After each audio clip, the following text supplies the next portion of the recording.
வணக்கம். இது டயலாக் கண்ணோட்டம். பொருளாதார அறிஞர் பரக்கலா பிரபாகர் ஒரு அருமையான கட்டுரையை வயர் இதழில் எழுதி வெளியிட்டிருக்கிறார். அவர் யார்? ஒன்றிய நிதியமைச்சர் நிர்மலா சீதாராமனுடைய கணவர். பாஜக மீண்டும் ஆட்சிக்கு வந்தால் இந்த நாடு உருப்பட போகிறதில்ல அப்படிங்கிற மாதிரியான உள்ளடக்கத்தோடு ரொம்ப இன்ட்ரெஸ்டிங்கான ஒரு கட்டுரையை வயர் இதழில் அவர் எழுதியிருக்கிறார். ஒரு 3 முக்கியமான விஷயங்களை முன்வைத்து அந்த கட்டுரை என்பது எழுதப்பட்டிருக்கு. ஒன்று என்ன அப்படின்னா, பாஜக நாம் நினைக்கிற மாதிரி, மக்கள் நினைக்கிற மாதிரி ஒரு சாதாரண அரசியல் கட்சி அல்ல. அது எந்த விதமான மோசமான செயலுக்கும் போகும். அதை வரக்கூடிய நாட்களில் இந்த நாடு சந்திக்க போகுது அப்படின்னு எழுதியிருக்காரு. நிச்சயமாக இந்த தேர்தலில் பாஜக தோக்க போகுது, அதில் எந்த சந்தேகமும் வேண்டாம். ஏன்னா பாஜகவுக்கு எதிராக எல்லா அரசியல் கட்சிகளும் ஒன்று சேர்ந்து இந்தியா கூட்டணி என்கிற ஒரு கூட்டணியை உருவாக்கி இருக்கிறது. இந்த பலமான கூட்டணியின் காரணமாகத்தான் பாஜக தோற்க போகிறதா அப்படின்னா இல்லை அப்படின்னு அவர் சொல்கிறாரு. இந்த கூட்டணியோடு இந்தியாவுடைய சிவில் சொசைட்டி, குடிமை சமூகம் கைகோர்த்திருக்கிறது. குடிமை சமூகம்னு யார்? மக்கள் பிரதிநிதித்துவப்படுத்தக்கூடிய தொழிற்சங்க அமைப்புகள், விவசாய அமைப்புகள், பண்பாட்டு அமைப்புகள், ஜனநாயக அமைப்புகள், தனித்தனியாக இருக்கக்கூடிய மக்கள் குழுக்கள் எல்லாருமே சேர்ந்து சிவில் சொசைட்டி அப்படின்னு சொல்கிறோம். இந்த குடிமை சமூகம் இந்தியா கூட்டணியோடு சேர்ந்து கரம் கோர்த்திருக்கிறது. ஒட்டுமொத்த இந்தியாவும் பாஜகவுடைய தேர்தல் தோல்வியை எதிர்நோக்கி காத்திருக்கிறது. ஒரு மிகப்பெரிய அழிவை நோக்கி பாஜக போய்கொண்டிருக்கிறதுங்கிற ஒரு நம்பிக்கையூட்டக்கூடிய தகவலோடு இந்த கட்டுரை என்பது தொடங்குகிறது. அதனால தான் இன்னைக்கு காசியில் வேட்புமனு தாக்கல் பண்ணுகிற போது பிரதமர் மோடி தேம்பி அழுதிருக்கிறாரு.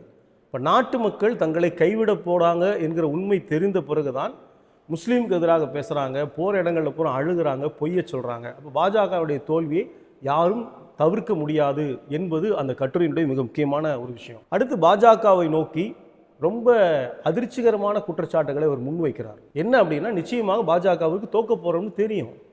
அவங்க என்ன பண்ணுறாங்க? தேர்தல் ஆணையத்தை எப்படியாவது பயன்படுத்தி கொள்ளலாமா அப்படின்னு நினைக்கிறாங்க. தேர்தல் ஆணையரை தேர்வு செய்வதற்கு உச்சநீதிமன்றத்துக்கு ஒரு பாத்திரம் இருக்குது. உச்சநீதிமன்றத்துறை தலைமை நீதிபதி உள்ளிட்ட குழு தான் தேர்வு பண்ணணும். ஆனால் அவரை அதிலிருந்து விலக்கி வச்சுக்கிட்டு தாங்கள் விரும்புகிற ஒரு தேர்தல் ஆணையரை அவங்க தேர்ந்தெடுத்திருக்கிறாங்க. அப்படி ஒரு முயற்சி பண்ணியிருக்கிறாங்க. அடுத்து எதிர்கட்சிகளுடைய வங்கி கணக்குகளை எல்லாம் முடக்கிற ஒரு முயற்சி பண்ணியிருக்கிறாங்க. காங்கிரஸ், சிபிஎம் உள்ளிட்ட கட்சிகளுடைய வங்கி கணக்குகளை முடக்கியிருக்கிறாங்க. எதிர்கட்சி தலைவர்களை, மாநில முதல்வர்களை சிறையில் அடைப்பதன் மூலம் தேர்தல் பரப்புரையிலிருந்து அவங்களை தடுக்கலாம், அதன் மூலமாக வெற்றி பெறலாமான்னு நினைக்கிறாங்க.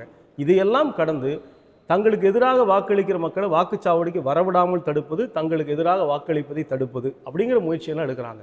அப்போ இந்த முயற்சிகளின் மூலமாக தேர்தல் வெற்றியை நிலைநாட்டலாமா அப்படின்னு முயற்சிக்கிறாங்க. ஆனால் நிச்சயமாக இது எல்லாம் கடந்து பாஜக தேர்தலில் தோல்வி அடைய போகிறது என்று அவர் சொல்கிறார்.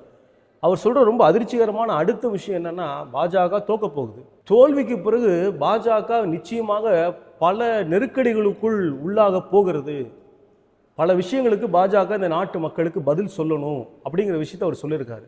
அவர் பட்டியலிடுகிற விஷயம் ஏராளமாக இருக்கிறது. ஒன்று என்ன அப்படின்னா, தேர்தல் பத்திரங்கள் மூலமாக இவர்கள் வாங்கியிருக்கிற பல்லாயிரக்கணக்கான கோடி ரூபாய் யாருக்கும் கணக்கு சொல்லலை.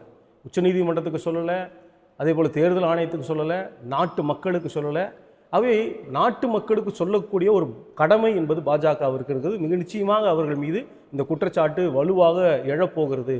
அடுத்து அவர் சொல்லியிருக்கிற ரொம்ப இன்ட்ரெஸ்டிங்கான கவனிக்க வேண்டிய இன்னொரு உண்மை என்ன அப்படின்னா, 10 ஆண்டுகளில் பாஜக வாங்கியிருக்கிற தேர்தல் நன்கொடை, அரசியல் கட்சி என்கிற முறையில் வாங்குகிற டொனேஷன், அந்த வரவிற்கும் அவங்க எக்ஸ்பெண்டிச்சர் ஸ்டேட்மெண்ட் இருக்குல்ல, செலவு பண்ணியிருக்காங்க. இந்த இரண்டுக்கும் நடுவில் ஒரு பெரிய இடைவெளி இருக்குது. அந்த இடைவெளியினுடைய அளவு எவ்வளோன்னா 60,000 கோடி ரூபாய். இப்போ இவ்வளவு கோடி பணம் வாங்கியிருக்கிறோம், இவ்வளவு செலவு பண்ணியிருக்கிறோம். இந்த ரெண்டுக்கும் இடையில் 60,000 கோடி ரூபாய் இருக்குன்னு, இந்த 60,000 கோடி ரூபாய் எங்கே போயிருக்கிறது, யார் அதனால் பலன் பெற்றிருக்கிறார்கள் என்கிற ஒரு கேள்விக்கு ஒரு பதில் சொல்லணும். அதே போல் நீங்கள் பார்த்தீங்கன்னு சொன்னால், பிஎம் கேர்ஸ் நிதி, கோவிட் காலத்தில் யாருக்கும் நாங்கள் கணக்கு சொல்ல வேண்டிய அவசியம் இல்லை என்று பல்லாயிரம் கோடி ரூபாய் திரட்டி வைத்திருக்கிறார்கள். அந்த பணத்தை யார் கையில் வச்சிருக்கிறா என்கிற கேள்விக்கு நிச்சயமாக ஒரு பதில் சொல்லணும் அப்படின்னு சொல்லியிருக்கிறாங்க. அதே போல் ரஃபேல் ஸ்கேம், பிரான்சிலிருந்து வாங்கியிருக்கிற போர் விமானம் பல்லாயிரக்கணக்கான கோடி ரூபாய் முறைகேடு அந்த வர்த்தகத்தில் நடந்திருக்கிறது. அதற்கு அவங்க பதில் சொல்லணும். இந்த வழக்குகளெல்லாம் நிச்சயமாக பாஜக எதிர்கொள்ளணும்னு சொல்லியிருக்காங்க. அவர் பயன்படுத்துகிற மிக முக்கியமான வார்த்தை என்பது கூட்டு களவாணி முதலாளித்துவம், க்ரோனிக் கேபிட்டலிசம்னு சொல்லுவோம். களவாணித்தனம்னா தெரியும், ஏமாத்துறது, திருடுறது. கூட்டு களவாணித்தனம்னா அரசாங்கமும் முதலாளிகளும் சேர்ந்து கொண்டு பண்ணக்கூடிய ஒரு ஏமாற்று வேலை. இந்தியாவுடைய வளங்களை முழுவதும் தனியாருக்கு தாரை வார்த்திருக்கிறாங்க. இதுக்கெல்லாம் இவங்க பதில் சொல்லணும். மிக முக்கியமாக பெகாசஸ் என்ற உளவு மென்பொருள் மூலமாக இந்திய மக்களை, இந்திய ஊடகங்களை, போராட்ட அமைப்புகளை எதிர்க்கட்சி தலைவர்களை எல்லாம் உளவு பார்த்துருக்காங்க. மிகப்பெரிய போரை வந்து இந்த மக்கள் மீது பிரயோகித்திருக்கிறாங்க உழவு என்கிற பெயரால்.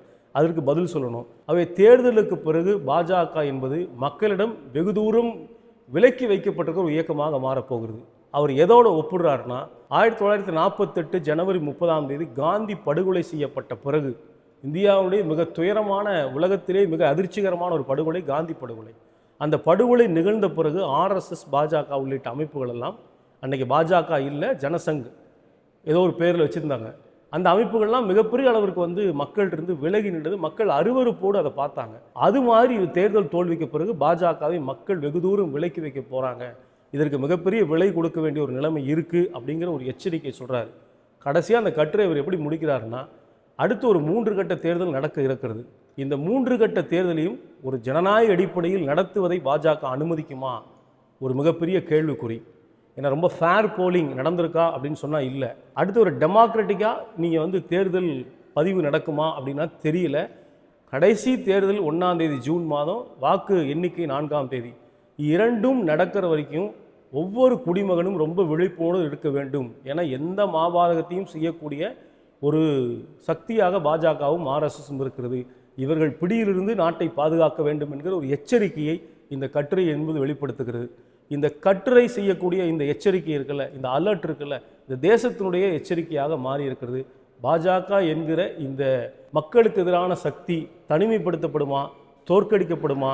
இவர் கட்டுரையில் முன்வைத்திருக்கிற எல்லா காரியங்களும் நிறைவேறுமா? குற்றவாளி கூண்டிற்கு பின்னால் இந்த குற்றம் செய்தவர்கள் எல்லாம் சிறையில் அடைக்கப்படுவார்களா என்பதை நாம் பொறுத்திருந்து பார்ப்போம். நன்றி.